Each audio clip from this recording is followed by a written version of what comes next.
are such a ball of stardust. Can I just you say, You really are. I've literally turned up here and I'm dying because I'm the most unhealthy, unfit person.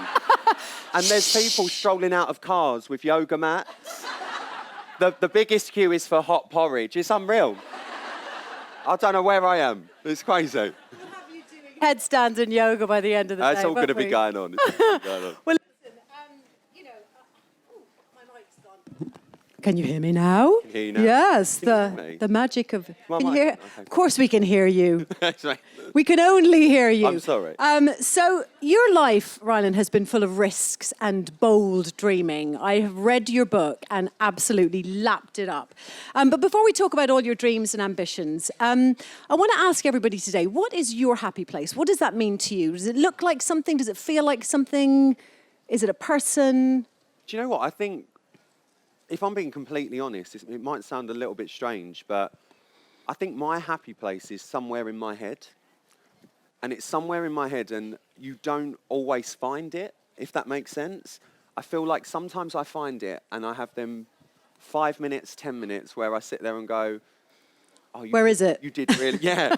But you sit there and you go, you've done really well. You got the career you wanted. You should be really, really grateful. And then you forget and you move on with your day. And then sometimes you can get quite down, but you sometimes forget where it is. It's like, oh, it sounds really silly, but there was like an episode of Doctor Who once where it was about whether you forget or do something else. And I feel like sometimes when I find my little happy place in my head, the second I found it, I'm grateful for it, and then I press the forget button, and then I carry on, But and I I forget where I left it. So it's trying to But find... that's nice, because then you find yourself going back to look for it, and Yeah. you don't take it for granted. Definitely You're not not. complacent about that happy No. place.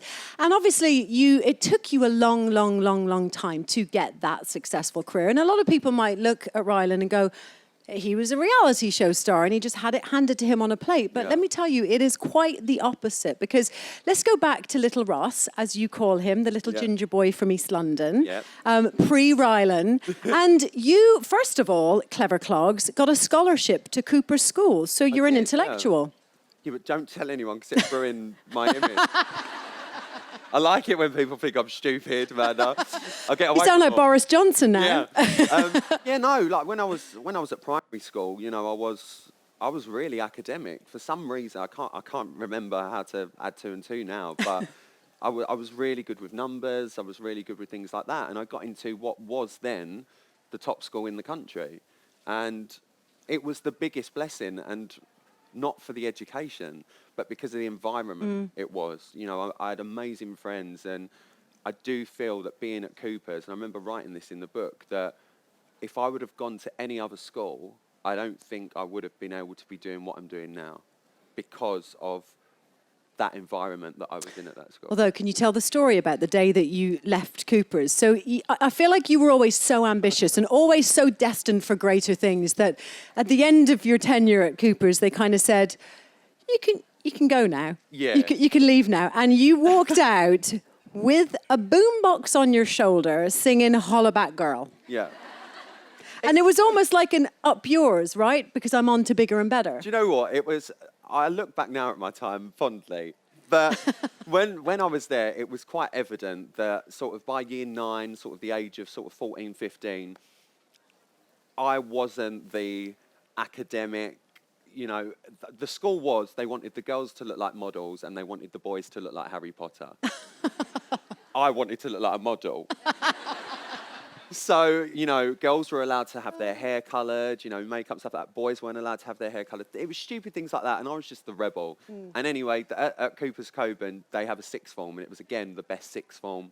So after year 11, you would automatically just go into sixth form. And I was called in to my head of year, and it was, before he even said it, I went, I don't even think I called him Mr. Bamber. I think I went, Gordon. I know what you're going to say, and it's fine. And he basically said, look, we don't want you coming back. And I was like... And we have Gordon here for you today, Rylan. Could you imagine? Oh, that would be brilliant. But, and I did just strut down the drive. Gwen Stefani, Holla Back Girl had just come out, and I was having a lovely time. Because you really were destined for greater things, and reading your book was like an Oprah Winfrey step-by-step on how to make it, because positive manifestation was a big thing for you, and I don't know if you even knew that you were doing it at the time. I don't think I knew it at the time. Right, Yeah. because there was a time, you were obsessed with Big Brother, right? Obsessed. To the point where on like a year 8 school trip to the Isle of Wight, and I can tell you the year it was because of Big Brother. It was Big Brother 4, which meant it was 2003. I even printed out that year's Big Brother I logo and laminated it on my suitcase. And I got the train to school, and some guy said to me on the train, "Yo, you going in Big Brother?" Bearing in mind, I'm going on a school trip to the Isle of Wight. And I was like, yeah, just on my way there, and I... Didn't you say they were doing a teen version? They're doing a teenage version, and lo and behold, the year after they did a teenage version. There you go. I mean, massively I know, positive. Psychic Sally Morgan. And didn't you also shout over the fence to Brian Dowling, and then Yes. Dermot shouted back, "Mate, you're on camera." Yeah, this act, I actually forgot about this until I started writing the book. So a year before that, year 7, Big Brother used to be filmed in Bow in East London, and I obviously come out of Stepney. So me and my friend Ashley, who now works for a newspaper, which is really, really strange, we said, come on, let's get off the train on the way back from school and go to 3 Mill Studios, where the Big Brother house was. And back then, you could physically walk around the perimeter of the Big Brother house, like the big fences and the bridge that they used to walk over when they were evicted to meet Davina. And there's a big Tesco next door. So we were like, we've got to throw something over. Let's go and buy some tennis balls. Because it's what you do. No, it's what you do. But I was obsessed with Big Brother, and back then you had the live feed. So we couldn't find any tennis balls in Tesco's. They've since restocked. So all we could find was clothes pegs, wooden clothes pegs. So we bought some pegs, and we wrote Brian to win and stuff like that. Anyway, walked around the perimeter, sussed it out, threw these pegs directly over into the garden and shouted out, "Brian," at the top of our voices. Well, then obviously security are onto us. So I've run, and as I'm running, I look up, and on sort of like a scaffold trellis, we didn't realise what the time was. Big Brother's little brother at the time was on, and it was live. And Dermot turns round and has gone to me, "Oh, yous are all on TV now," or something like that. And I'm like, "Oh my God, Dermot," and run away. I will have your job in 11 years' time. Literally. And then in the book, I literally wrote, the next line was, "Little did I know I'd be doing that exact job 11 years down the line." That's incredible. Again, it's positive yes, that does deserve Yeah. a round of applause. Yeah. Yes. Dreaming big. And I guess then people will go, "Oh, right, then you were successful." But no, because No. after school, success did not come easily. I mean, you did a slew of things. You were a model. Yeah. You were denied from Big Brother in 2007. You almost got there. Yeah, So I was actually a housemate, which is yeah, really, you were really odd. supposed to go on, right? So when obviously 18 is the age limit for Big Brother, and when I was 18, I was like, well, I'm going to do it. I love it so much, I'm going to do it. And I got in, and I was a housemate, and I was taken to the Lake District for 2 weeks, put in hiding, and then I was brought back down to London the day before I was going in. This was 2007, so Big Brother 8. I remember the hotel door opening, and it was the producers, and it was like the Holy Grail walked through the door because they brought in my Big Brother suitcases. No laminates. No laminates, my real Big Brother suitcases. And I remember they were like, my one was like this big black lacquered Samsonite suitcase with Rylan, the Big Brother eye, and then they also brought in like an overnight bag that was bright orange, like the same design. And I thought, that's really weird. They don't have overnight bags. And anyway, long story short, that next morning, they never woke me up. They always let me wake up when we were in hiding. So I did all my suitcase inventory where they write down every item of clothing you're going to put in. And they woke me up with the Daily Star. And the front page of the Daily Star was Big Brother's secret weapon revealed. And it was my face. And I was like, what's going on? And then they sat down and told me, we actually put in all women last night to the Big Brother house and no men. And I was like, right. So they was like, it's a launch night twist where it's just women, and you were going to be the first man going in tonight. I was like, right. But because it's come out in the press, we can't put you in yet. And I know. Oh, So I was like, no. It wasn't your time. no. And I was like, okay, I don't understand why you're not putting me in. And they were like, listen, we're going to put someone else in. And it did actually work out. It was Ziggy in Chanel era and all of that, if anyone watches it. Who And anyway, long story short, they said, we're going to send you home and call you back in 2 weeks. Now, for me, that was like the bubble had burst. I was in this Big Brother world where no phone, cut off. Back then, it was very strict. And I remember going home, and I was sitting at home, and I watched Big Brother. And I was like, this don't make sense. And then about 5 weeks later, they called me and said, we want to put you in as a halfway housemate. And I said, no. I said, I don't mean to be rude. I really want to do this. And I know people have got aspirations. Mine was to be on Big Brother. Yeah. Well, But it's I true. said, I'm not a halfway housemate. Yeah, you're right. And dreaming big and that's one of the things we're talking about here today, you taking risks and dreaming big. So that's really important for anyone out there. Just never kind of accept. Sorry, it's just my ride. Yeah.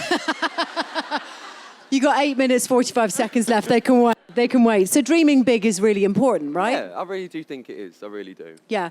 You did an awful lot of things. You were a makeup artist. You were an airbrusher. You were a bartender. You worked really hard. And what I loved Del about boy, really, I think. you really were. But what that really taught me about you is that your work ethic is incredible. You're a bloody hard worker. And in fact, a quote from your book, you said you felt dirty when you're not working. So that just goes to show you. What did you mean exactly by that? I just think, my mum raised me with my nan. I've never had my dad around. You know, I had a very normal upbringing. You know, we lived in a council house. My mum's not well. So my mum didn't work. So we didn't have a load of money or anything like that. But I still feel I never went without. But I always knew that I wanted to be able to, one, look after myself, look after my mum, and not have the same worries that she obviously did that I never knew about, raising me. So yeah, I always worked. I mean, I worked as a laser eye surgeon. What? For a year. How did that work out for you? I mean, the smell of burning eye. It never leaves you. No, but I was I'm never... just curious as to how those patients are right now. Can they see or... They're all back to the glasses. No. But yeah, I was never frightened to do anything. Yeah. In the back of my mind, I always knew, I know what I want to do, but I just don't know how to do it. Let's talk a little bit about mental health and mental health issues, because you stepped from Ross, the little boy, into Rylan. And I think when you did that, you kind of left him behind. Yeah. Because there was an excerpt from your book that I cried when I read it, actually. And it was, sorry, I don't want to cry again or make you cry. But it said, I always had a problem with my image, massively. I'm not self-confident at the best of times. And this goes back to growing up and being the odd one out. I hate the way I look, which is why I try so hard. I hated what I saw in the mirror. And that just, my heart broke when I read that. And I wondered if that was your transition into Rylan, was basically saying, you know what, I'm going to step into a character and be someone else and forget who I was. Yeah, I think that's what it was. The weird thing is, I think a lot of people would think I'm really confident and I'm not frightened to say hello to anyone, I'll talk to anyone. But when I go home and sort of, I sound like an outpatient, but when I take Rylan off, if you like Ross is still there. Right. And I'm still not happy with Ross. Like, I don't think I ever will be, but I think I'm okay with that, if that makes sense. Like, It it's does okay make not sense. to be okay about something. And so therefore, did fame bring you that acceptance? Because when you did, so then you get to X Factor, which is hugely successful for you, and you're playing a character, Yeah. and then you get negativity from people going, oh, I don't like the Rylan character. Yeah. And so then that affects you because you're thinking, I finally got to the place where I want to be. Yeah. And still people are being negative. Yeah, I mean, it was really, really hard. There was so much, and I mean so much, that you guys, the public, or anyone even at the time, never knew what went on during that show when we wasn't on that stage. Tell us now. Legally, I can't. But so much went on, and to put yourself up there, and don't get me wrong, that is exactly what I signed up for, along with every other contestant that goes on any type of reality show. You sign up to put yourself on that platform. But people think that you're on air for 2 hours on a Saturday night, a result show on a Sunday, and that is what X Factor is. I had to deal with death threats. I had to have 24-hour security. I had to be removed from the X Factor hotel because of a threat. I was put into an apartment in Westminster. There was a threat there. I then had to move again. And all because people were saying they didn't think you should have survived on the show, that someone Or else because should have, yeah, or because that, which is fine. And I mean, I agree. But you showed them. Yeah, the weirdest part of it was the one guy that was sending these genuine death threats that, I mean, I take everything with a pinch of salt, but it did get very bad. Where we lived was the Corinthia in London. He tweeted me a photo of me on the balcony of my room saying, I'm in here and I'm about to get you. And in there, where my balcony was, you had to physically be in a room to see where we were, because we had an entire floor in this place. And we managed to track out who it was. Was he cute? He was handsome. And one day as I was walking out of the hotel, this guy asked me for a photo. There's always like fans outside. Had a photo with him, and I just looked at him, and it was him. And then it clicked in my head. You're doing this for attention. You actually want a photo. It's not and it wasn't genuine. And that's sort of what changed in my head, because the first few weeks were really hard. And then I just went, there's no kids here, is there? No. And I just went, fuck it, I'm going to do it.